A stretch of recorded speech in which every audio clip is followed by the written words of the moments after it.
Hola, ¿qué tal? ¿Cómo están todos? Gracias a Tali por la invitación. Encantado de poder compartir mi experiencia el día de hoy.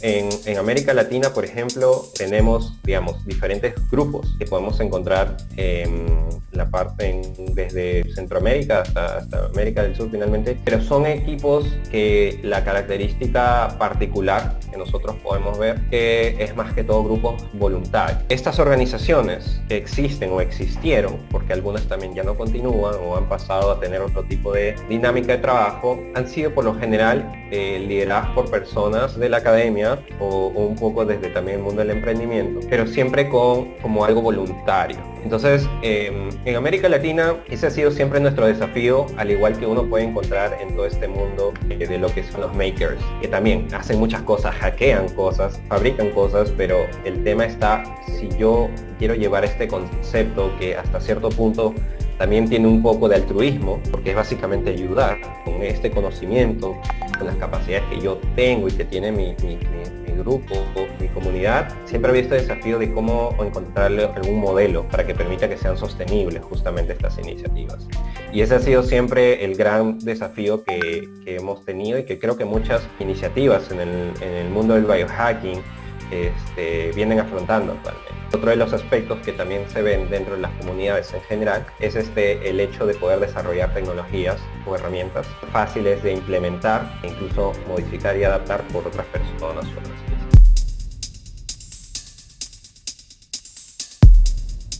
Sí, bueno, acá en el país un poco de esta iniciativa nació en el marco de lo que fue el BioAcademy, ¿no? El How to Grow Almost Anything, que es una iniciativa que nació como consecuencia del Fab Academy, que era un programa de la red de Fab Labs. En este caso, lo que propone el BioAcademy es justamente enseñarte fabricación digital orientada a lo que es el tema de la biología y comenzar a utilizar todos estos conceptos de biología sintética, que eran conceptos que con el tiempo se han hecho cada vez más conocidos, ¿no? Entonces, utilizar este concepto de bits y átomos, que es lo que mucho se habla cuando hablamos de fabricación digital. En este caso queríamos o se buscaba trabajar en este programa ya todo este concepto a nivel molecular, teniendo como eje central el tema del ADN, en lugar de hablar de ceros y unos, hablar de los pares de bases, y ya no hablábamos solamente de dos, sino hablábamos de cuatro. Entonces era todo un concepto que se comienza a trabajar en términos de este programa. Yo tuve la oportunidad de participar en la versión 0 del programa del BioAcademy. Ahí es donde justamente conozco a David Kohn y a muchas de las personas que hoy en día forman parte también de la comunidad. Y ahí es donde me comienzo a sumergir justamente en toda esta iniciativa del Do It Yourself Biology. Estamos hablando de esto que sucede en el 2015, sí, a mediados del 2015. Entonces, desde ese entonces comienza a gestarse a ver este programa. Somos cerca de entre 5 a 10 personas que estamos involucrados, algunos participantes del propio programa, otros voluntarios que estaban en las clases que se daban vía virtual, y nos conectábamos a un horario en particular, personas de diferentes partes del mundo, ¿no? A escuchar justamente las clases. Y es así un poco como comienza a gestarse, a mi parecer, este tema del biohacking aquí propiamente en el país. Ahora, si probablemente antes del 2015 hubieran otras iniciativas, probablemente sí, solo que de repente el término al cual hoy día utilizamos, el DIY Bio o el biohacking, quizás no era tan utilizado, tan conocido. ¿Y por qué digo esto? Porque cuando yo comencé a involucrarme más en la academia, para esto cuando yo llevé el curso, yo había egresado de la universidad, entonces no tenía, más allá del trabajo que podía tener en ese momento, no tenía alguna afiliación. Para mí era como que un lugar neutral un poco para explorar todo esto. De hecho, no, las clases y todo lo demás no lo realizábamos en un laboratorio, en una universidad, sino era en un Fab Lab en donde se había implementado esto. Y algunas experiencias, producto de este programa, nos apoyamos de laboratorios, de contactos de diferentes personas. Entonces, ¿por qué digo que probablemente esto puede haber empezado también antes? Porque cuando ya me involucro en la academia, comienzo a conversar con diferentes estudiantes, incluso investigadores, y ellos me comienzan a contar todas sus experiencias y las versiones DIY de las herramientas, los instrumentos que utilizaba, producto justamente de esta limitación a veces de recurso o de acceso a herramientas acá en el país. Entonces yo decía, wow, entonces esta práctica probablemente ya viene desde mucho antes, solo que no tenía este nombre, sino que simplemente era ingeniárselas y modificar. Yo recuerdo esta frase bastante de mis padres, ¿no? Como ser un MacGyver, ¿no? O sea, tratar de ingeniártelas para poder diseñar lo que necesitas en este momento, ¿no? Puntualmente, por ejemplo, una compañera desarrolló su propia incubadora con su foquito, tenía como un dimmer y entonces con eso controlaba y tenían su caja de Tecnopor y con eso trataba de cultivar bacterias que había obtenido de una mina, ¿no? Que eran extremófilos. Y esas cosas sucedían. Claro, yo vengo del campo de la ingeniería electrónica. Para mí todo este tema bio era nuevo para ese entonces. Pero conforme he estado ya luego en los siguientes años en la academia, me he dado cuenta de que en realidad esto probablemente en muchos países ya había iniciado, solo que no tenía este término, no le habíamos acuñado este término. Y probablemente lo mucho que hablábamos era de modificaciones o adaptaciones, ¿no? Pero no comenzábamos a aterrizar un poco estos conceptos y que finalmente se había vuelto una práctica y una respuesta frente a estos desafíos que nosotros encontramos actualmente en la ciencia. Luego que se da este programa, nosotros hicimos un evento donde justamente compartimos los proyectos o los resultados que habíamos desarrollado los participantes en el programa, y adicionalmente habíamos invitado a algunas personas desde el campo científico que compartieran un poco su trabajo y de alguna manera trabajar bajo ese esquema más de divulgación, ¿no? Nuestra intención era poder enamorar a más personas que se metieran en el campo de la ciencia, pero también demostrar, porque nuestro grupo era bastante diverso, o sea, teníamos gente en este caso, como mi formación, ingeniería electrónica, de software, de arquitectura, y creo que casi nadie en realidad en el grupo era de biología. Entonces te imaginas también lo complejo que a veces era para nosotros digerir papers donde hablabas de modificación del DNA, el tema de nanoestructuras y luego ir a la siguiente clase, ¿no? Y entonces ahí es donde justamente nos comenzamos a apoyar de personas que obviamente conocen del tema. Por eso mencionaba que luego comenzamos a apoyarnos de otros laboratorios que tuvieron la apertura y dejarnos pasar un grupo de loquitos a ver aprender a cómo pipetear, jugábamos con paramecios, ¿no? Y hacíamos muchas cosas muy puntuales dentro de lo que podíamos y lo que nos permitía también nuestro conocimiento y también los recursos que teníamos. Entonces, bueno, nada.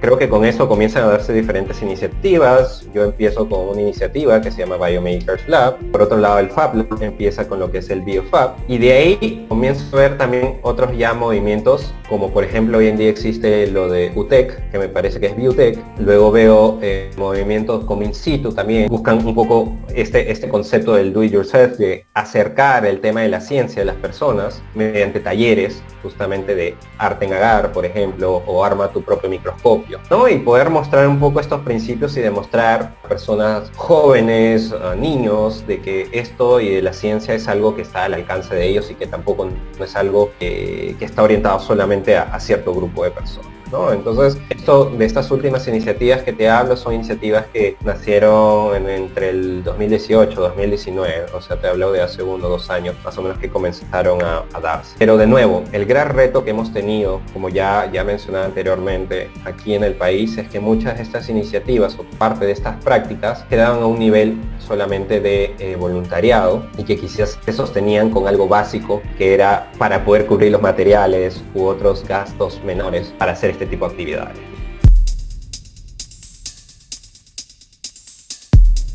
Actualmente me parece que una de las iniciativas que no sé si encaja necesariamente en lo que es el do it yourself en biología, porque sé que abarca más temas, es por ejemplo el programa MAC, ¿no? Que justamente acerca a las niñas para que exploren y vean el campo, el mundo de la ciencia y eventualmente pues se puedan inspirar o puedan sentirse motivadas a quizás seguir una carrera en esa línea. Y otra de las iniciativas que he visto que está bastante también ligada con los jóvenes, con los niños, es lo de MIPS, de microbios y parásitos. Justamente ellos llevan este concepto no solamente a nivel de ciudad, sino van más allá, que es trabajar talleres de ciencia en poblaciones vulnerables, en este caso en Huayca. Ellos ya tienen más de 4 años trabajando con estas comunidades, han visto crecer niños justamente en cada uno de sus talleres, que domingo a domingo lo hacen. Y bueno, ellos también tienen un modelo en particular en el cual sostienen sus actividades con la venta de peluches. Y estos peluches justamente son microbios y parásitos, ¿no? que también tiene un objetivo de hacer un poco de divulgación, porque te hablo de la E. coli, te describo qué es la E. coli, pero también cuáles son las consecuencias quizás de que haya la presencia de este microorganismo, quizás en tus alimentos o en tu mano o algo. Entonces ha sido bastante interesante cómo se ha dado este tipo de iniciativas aquí en el país, pero siempre se ha dado más en el ámbito educativo, a mi parecer, ¿no? De justamente de capacitar incluso a las personas y mantenerse de alguna forma en un espacio neutral, porque hasta ahora el desafío es cómo logramos conectar quizás a la academia dentro de esto y sumarse. Entonces hay ciertos esfuerzos, personalmente yo lo he tratado de hacer en su momento, abriendo las puertas de nuestros laboratorios, en los cuales me ha tocado participar, por ejemplo, trabajar con equipos iGEM, ¿no? Actualmente la Universidad Cayetano tiene un equipo iGEM que tengo entendido se va a presentar este año. Participamos anteriormente con un colegio y llegamos a presentar un proyecto. Bueno, de alguna forma, bajo el paraguas de nuevo de lo que es divulgación, tratamos de crear ese puente entre un poco la academia y la sociedad, ¿no? Y ver, de acercar justamente este conocimiento y que finalmente las personas vean de que son capaces, ¿no? de poder desarrollar esto, ¿no? Desde entender conceptos biológicos hasta cosas más técnicas y puntuales ingenieriles, como por ejemplo si quieres hacer tu propio termociclador o tu propio microscopio, ¿no? Es así un poco en general, en líneas generales, lo que ha venido sucediendo acá en el país.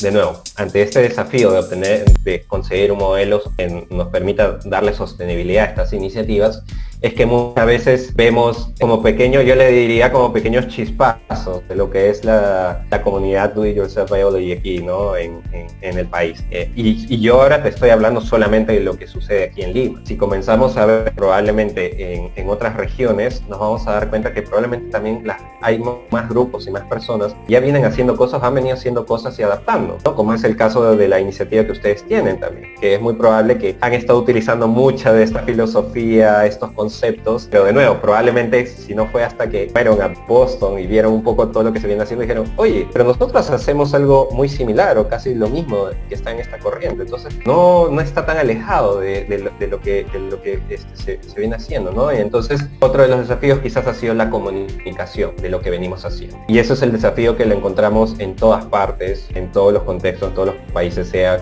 en vías de desarrollo, sean países desarrollados. Y esto lo puedo decir y afirmar de que es un desafío real indistintamente cuál sea el contexto, porque recuerdo que en algún momento el grupo de BioCurious, cuando estábamos con todo este tema de articular la red a nivel de América Latina, con la red Syntec Bio, que lo lidera Andrés Ochoa, pues nosotros lanzamos este manual de cómo hacer tu laboratorio en casa, ¿no? Y que lo trabajamos, lo lanzamos en el 2016, si no me equivoco, y lo logramos hacer en 4 idiomas, ¿no? O sea, lo sacamos en español, en portugués, en inglés e incluso en francés. Lo particular de esta iniciativa, y por qué menciono BioCurious, porque BioCurious es una de las iniciativas más emblemáticas, al menos en el ecosistema de Estados Unidos y en el mundo también, ¿no? Que justamente promueve todo este concepto de laboratorio comunitario. Pero ellos resaltan el trabajo que nosotros hicimos en Latinoamérica, porque nos dijeron, ¿saben qué, Pierre? Ustedes lograron hacer y concretar algo que a nosotros nos ha tomado años tratar de hacerlo acá en Estados Unidos. Lamentablemente ese es parte del ecosistema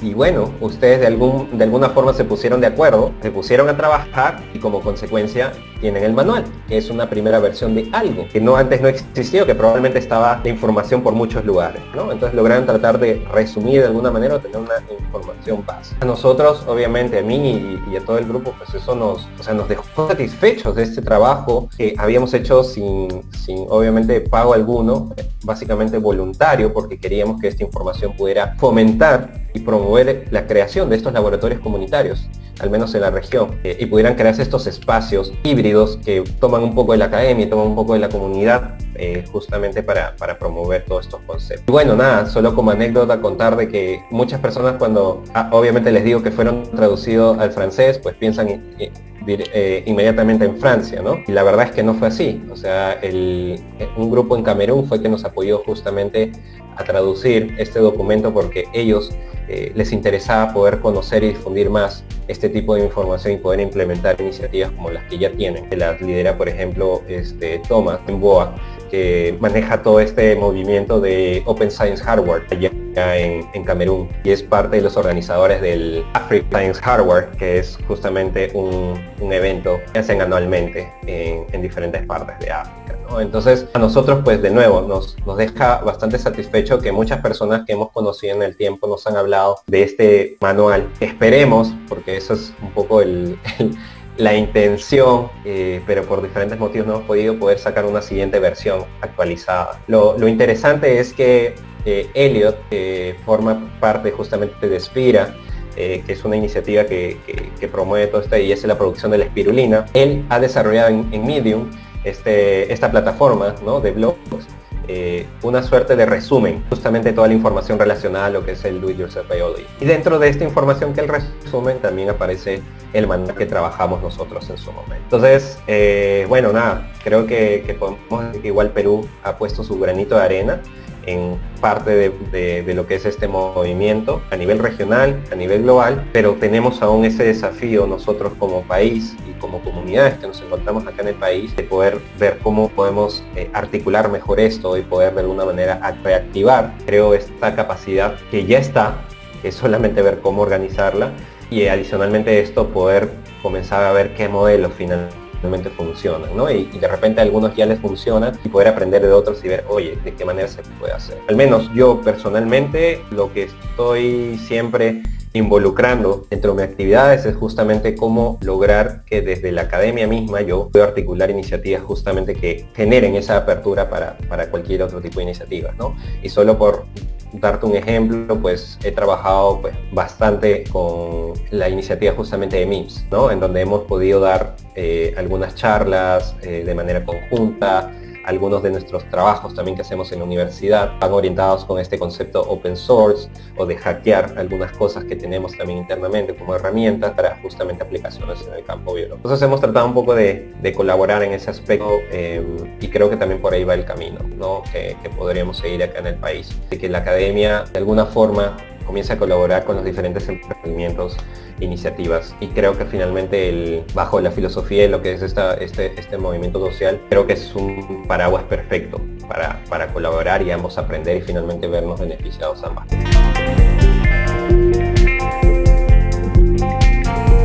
Esta iniciativa, digamos, también nace en el contexto de que existe este evento que es finalmente como un movimiento, también una comunidad que se llama GOSH, que es Gathering for Open Science Hardware, ¿no?, de la cual también justamente he participado, y un poco con estos conceptos del Do It Yourself y del Open Hardware, el Open Science Hardware, es justamente donde un poco nace y se dan estas actividades, ¿no?, y comunidades.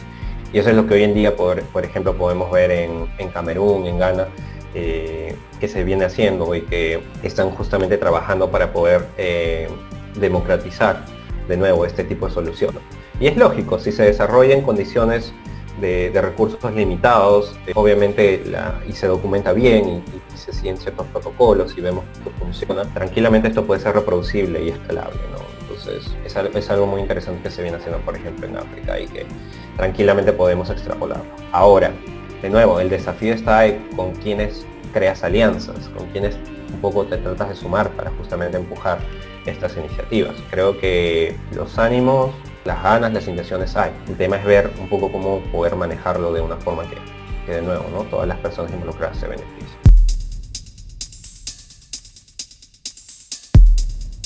Sí.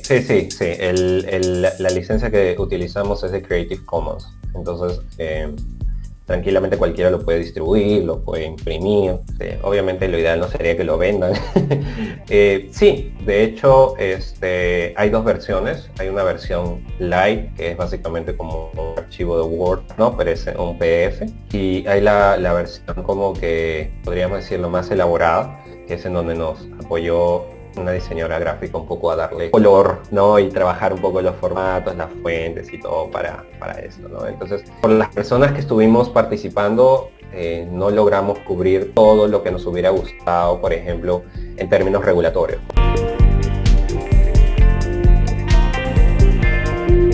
Este manual está estructurado en diversos capítulos que abarcan desde una lista de materiales, instrumentos o herramientas, equipos en general que tú puedes construir o que puedes de alguna forma integrar con cosas, digamos, que tienes al alcance. y con eso ir desarrollando estas máquinas que te permiten hacer ciertas actividades, ¿no? Como por ejemplo, sabemos que para un autoclave pues podríamos utilizar una olla de presión, ¿no? Y una pequeña cocina, por ejemplo, ¿no? O también comprender de que un microondas tranquilamente te puede ayudar en ciertas actividades. O tener simplemente un mechero, también poder también hacer otro de las actividades o parte del proceso, ¿no? Entonces, poder recrear todo este entorno necesario dependiendo del tipo de actividad que quieras hacer. Y eso fue algo que a mí me gustó bastante. O sea, si quieres hacer microbiología, esto es como que lo mínimo necesario que deberías tener. Si quieres hacer biología celular, esto es lo que deberías tener. Si quieres hacer lo que es el tema de bioinformática, te puedes apoyar de este cerro, ¿no? Entonces tratamos un poco como que de categorizarlo también, toda esa información y de los equipos que eran necesarios. Ese es como que uno de los capítulos. Otro de los capítulos que abarcamos es el tema de las regulaciones y temas de bioseguridad, en donde vemos y navegamos de manera muy general en lo que respecta a México, lo que respecta a Brasil, Perú y Argentina, si no me equivoco. Entonces fueron como que estos 4 países, no recuerdo si Colombia también, pero fueron estos 4 países porque justamente éramos personas que estábamos o proveníamos de estos países y teníamos este acceso a esta información. Por eso mencionaba de que nos hubiera gustado quizás poder abarcar más. De nuevo, puede ser de repente ahora o promover con otras iniciativas que ya hay en la región de comenzar a trabajar en una nueva versión quizás de esto, ¿no? Y poder abarcar más países. Entonces, lo de regulaciones para nosotros era muy crítico, este tema. Era algo que toda persona igual que quiere trabajar, como tú bien mencionabas, es que no es lo mismo trabajar en Estados Unidos que trabajar en el Perú, definitivamente.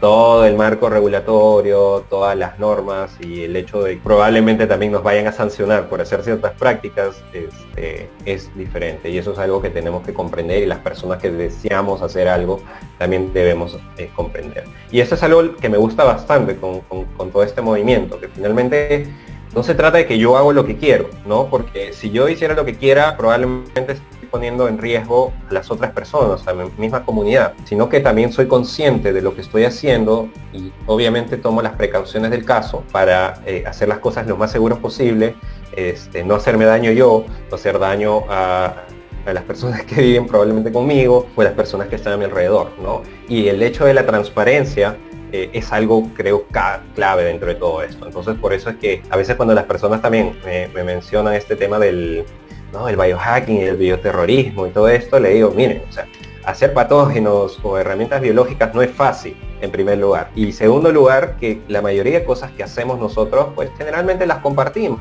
y las compartimos con la comunidad, o incluso hay algunos que comparten completamente todo el proceso, como es Sebastián Etoba, ¿no? Que tiene todo este tema de las experiencias a nivel de plantas, y que es interesante cómo abrió su cuaderno de laboratorio, en el cual cualquiera puede ver un poco los procedimientos y los protocolos que él sigue, y adicionalmente con la documentación que él comparte.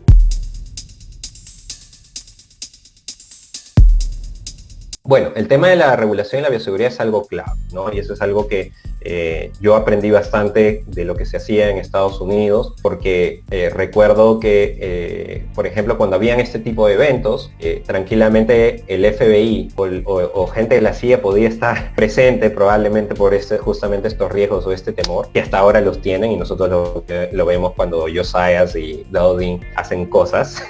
Pero se mencionaba de que había este ánimo de colaborar, como sucede también con Josiah, ¿no? Este ánimo de compartir, de no ocultar lo que uno viene haciendo, de mencionar y explicar a estas personas que quizás no comprenden de que lo que estoy haciendo no va a hacer daño a nadie, que no estoy haciendo un arma biológica, de que lo único que quiero es democratizar este tipo de herramientas, este tipo de procedimientos. Entonces, esta buena relación que tienes con todo el marco regulatorio es clave para mí también, ¿no? Tener, informar y colaborar, y más bien cooperar, porque de repente hay cosas que nos limitan a nosotros en el país, pero si nosotros tenemos, por ejemplo, una comisión de diferentes expertos, personas de la comunidad, de stakeholders, podemos transmitir quizás esto, y ellos pueden comenzar a replantear para hacer quizás un poco más flexible estas prácticas, obviamente por los beneficios que trae para diferentes ámbitos en el país. Entonces, ese es un punto clave que nosotros vimos importante ver en el manual.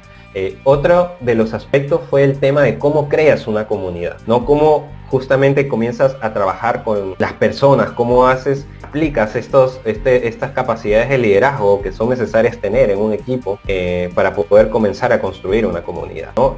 Todos estos conceptos, cómo fomentar, cómo crear, cómo enganchar, cómo crear ese compromiso, esa motivación de querer hacer algo de manera conjunta era algo también necesario. Si no tienes una comunidad, es bastante complicado de verdad hacer las cosas por ti. Eso es definitivo. Cuesta el doble de esfuerzo poder sacar algo adelante. Entonces la comunidad es algo muy importante, muy potente, muy fuerte para este tipo de iniciativas. De hecho lo vemos bastante en el tema del open hardware, ¿no? del software libre. Todo esto ha prosperado y ha generado un impacto justamente por la comunidad, porque existe una comunidad que va aportando, que va haciendo modificaciones, que va haciendo mejoras. Y a esto vamos con este concepto, porque es tan importante finalmente algo de código abierto, de acceso libre, porque quizás un desarrollo que te pueda tomar unos años, probablemente con la comunidad te puede tomar unos meses, ¿entiendes? Entonces los tiempos hasta que una solución o una herramienta generen el impacto que uno espera, es cierto, si tú lo haces con un grupo pequeño de personas, va a tomar probablemente años para lograr eso. Pero de la mano con la comunidad probablemente te toma un año o estamos hablando de meses. ¿Cuál es el ejemplo más cercano que tenemos? Es lo que viene sucediendo actualmente. Tenemos no sé cuántas versiones de ventiladores mecánicos, respiradores artificiales. Tenemos no sé cuántas versiones de equipos de protección personal. Se están desarrollando pruebas diagnósticas de diferentes tipos. Y así. Y grupos como el nuestro, en la parte un poco más académica, estamos desarrollando protocolos justamente que puedan ser compartidos con más personas y puedan ser empleados. De nuevo, o sea, eso es lo que hace la comunidad y lo vemos en nuestro día a día ahora, ¿no? Y por eso es que incluso comentaban de que incluso, por ejemplo, el gobierno de Costa Rica pues pidió a la OMS que liberara todas las posibles patentes.